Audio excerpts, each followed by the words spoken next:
सृष्टी आणि विनयच्या लग्नाला 20 दिवस झाले होते. सध्या सासरच्या घरात तिचे सासरे, मोठे दीर, जाऊबाई आणि त्यांचा मुलगा इतकेच सदस्य राहिले होते. बाकी सर्व नातेवाईक आपापल्या घरी परतले होते. सृष्टीची मोठी जाऊबाई तिला घरातील सर्व कामे समजावून सांगण्याचा प्रयत्न करत होती, कारण 5 दिवसांनी त्यांनाही मुंबईला जायचे होते. सृष्टीचे मोठे दीर आणि जाऊ मुंबईत अनेक वर्षांपासून राहत होते. ते सृष्टी आणि विनयच्या लग्नासाठी आले होते आणि आता त्यांच्या सुट्ट्या संपत आल्या होत्या. त्यामुळे तिची जाऊबाई तिला घरकामाचे गुण शिकवत होती. सृष्टीची सासू या जगात नव्हती, त्यामुळे जाऊबाई गेल्यानंतर सृष्टीला सर्व जबाबदाऱ्या एकटीने सांभाळाव्या लागणार होत्या. 5 दिवसांनी सृष्टीचे दीर आणि जाऊबाई त्यांच्या मुलासह मुंबईला रवाना झाले. आता घरात फक्त विनय, सृष्टी आणि तिचे सासरे शामराव राहिले होते.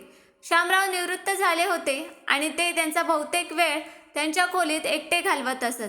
पत्नीच्या मृत्यूनंतर त्यांना एकटे राहण्यातच सांत्वन मिळाले.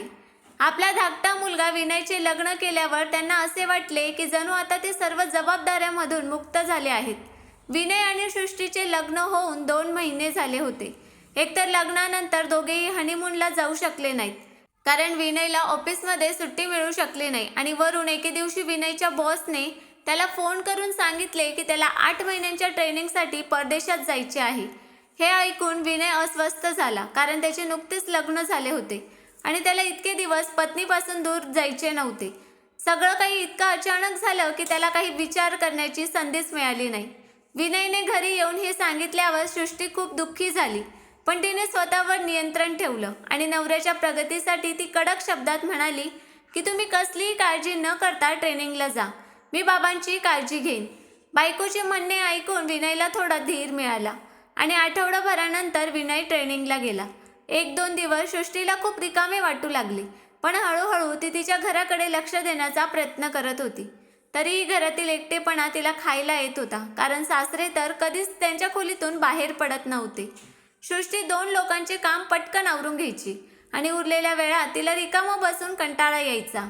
या दरम्यान तिच्या सासऱ्यांचा वाढदिवस आला. तिने तिच्या सासऱ्यांसाठी चॉकलेट केक बनवला. जेव्हा तिच्या सासऱ्यांनी केक चाखला तेव्हा त्यांना तो खूप चविष्ट वाटला आणि त्यांनी सृष्टीचे कौतुक केले आणि म्हणाले, वा सुनबाई, तू खूप छान केक बनवतेस. तिच्या सासऱ्यांनी याआधी सृष्टीची कधीच स्तुती केली नव्हती. आज त्यामुळे सृष्टीचे मन उत्साहाने भरून आले. त्या दिवशी तिने सासऱ्यांच्या आवडीचे जेवणही बनवले होते. तिचे सासरेही खूप खुश होते. सृष्टीलाही बरं वाटत होतं. तशी तर सृष्टी दिवसभर एकटीच असायची. तिला बोलण्याची खूप आवड असली तरी तिच्या सासऱ्यांना फारसं बोलणं आवडत नसल्यामुळे तीही घरात गप्पच राहायची. विनयशिवाय असेही तिचे घरात मन लागत नव्हते. एके दिवशी तिने तिचा प्रॉब्लेम तिच्या मैत्रिणीला सांगितला तेव्हा तिची मैत्रीण म्हणाली, अरे यार, तू नोकरी का करत नाहीस? तू बाहेर पडशील तर तुझंही मन लागून राहील. पण सृष्टी म्हणाली, नाही, मी कामावर गेले तर माझे सासरे एकटे पडतील. मी त्यांना असं एकटं सोडून बाहेर कसं जाऊ? सृष्टी पण बरोबर होती. एकतर तिचा नवरा घरी नसायचा आणि वरती ती पण बाहेर जायला लागली तर सासरे एकटे पडले असते. शामरावही अनेक दिवस आपल्या सुनेचे दुःख पाहत होते आणि विचार करत होते की मी या घराची सून म्हणून एक आनंदी मुलगी आणली होती, पण माझ्या घरी आल्यानंतर तिच्या चेहऱ्यावरचे हास्य नाहीसे झाले आहे. माझ्या सुनेच्या सुखासाठी मलाच काहीतरी केले पाहिजे, असा विचार ते करू लागले. मग एके दिवशी सृष्टी बाल्कनीत एकटीच उदास बसली होती. तेवढ्यातच तिचे सासरे तिथे आले आणि त्यांनी सृष्टीला विचारले, सुनबाई, काय करतेस? सृष्टी उभी राहिली आणि म्हणाली, काही नाही बाबा, तुम्हाला काही हवे आहे का? सासरे हळूच म्हणाले, नाही, मला काही नको, मला फक्त तुझ्याशी काही बोलायचे आहे. सृष्टी म्हणाली, हो बाबा, बोला ना.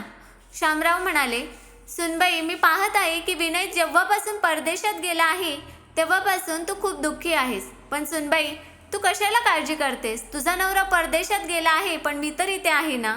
मला तुझे दुःख बघवत नाहीये. सासऱ्यांचे बोलणे ऐकून सृष्टी आश्चर्याने त्यांच्याकडे बघत त्यांचा चेहरा वाचायचा प्रयत्न करू लागली. शामराव नेहमी संकोचामुळे आपल्या सुनेशी मर्यादितच बोलत असत, पण आज एकाच वेळी त्यांच्या तोंडातून इतक्या सगळ्या गोष्टी ऐकून सृष्टीला खूप आनंद झाला. नाहीतर खेळकर आणि बोलकी सृष्टीची घरात कुणाशी तरी बोलण्याची तळमळ असायची. कोणी फोनवर बोलेल तरी किती. तिचे सासरे पुढे म्हणाले, सुनबाई बघ, तुला करमत नसेल तर मनोरंजनासाठी काही काम कर. सृष्टी म्हणाली, बाबा, मी काय करू? मला काहीच समजत नाहीये. सृष्टीचे सासरे हसत म्हणाले, सुनबाई, तू त्या दिवशी किती छान केक बनवला होतास. तू तुझी छोटी बेकरी का सुरू करत नाही? काम पुढे गेलं तर दुकान ताब्यात घेऊन छान बेकरीचे दुकान उघडूया.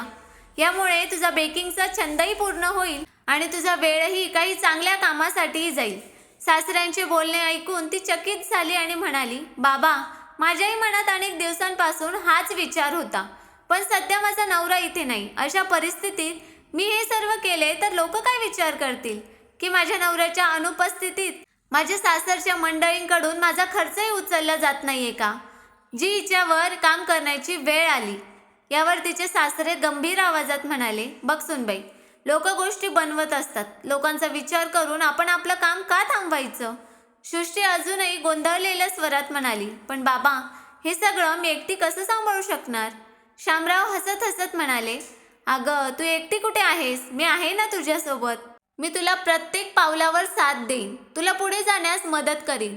जर काम जास्तच वाढले तर मला तुझा बिझनेस पार्टनर बनव. कारण असंही मी निवृत्तीपासून रिकामं बसलो आहे. मी तुला मदत करेन आणि स्वतःला व्यस्त ठेवेन. फक्त 8 महिन्यांची गोष्ट आहे. मग विनय इथे येईल आणि तो पण तुझ्या प्रगतीवर आनंदी असेल.